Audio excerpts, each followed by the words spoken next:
خالق کو عبادت سے راضی کریں اور مخلوق کو اچھے اخلاق سے۔ آج کی آیت کا ترجمہ شروع کرتے ہیں۔ پناہ مانگتی ہوں اللہ کی شیطان مردود سے۔ شروع اللہ کا نام لے کر جو بڑا مہربان نہایت رحم والا ہے۔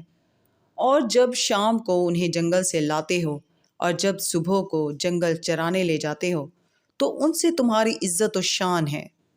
اور دور دراز شہروں میں جہاں تم زحمت شاقہ کے بغیر پہنچ نہیں سکتے وہ تمہارے بوجھ اٹھا کر لے جاتے ہیں۔ کچھ شک نہیں کہ تمہارا پروردگار نہایت شفقت والا اور مہربان ہے۔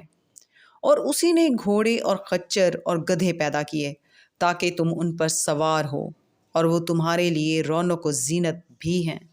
اور وہ اور چیزیں بھی پیدا کرتا ہے جن کی تم کو خبر نہیں۔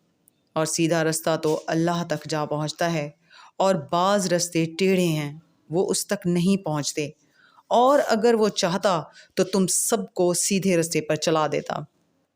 وہی تو ہے جس نے آسمان سے پانی برسایا جسے تم پیتے ہو، اور اس سے درخت بھی شاداب ہوتے ہیں جن میں تم اپنے چارپائیوں کو چراتے ہو۔ صدق اللہ العظیم۔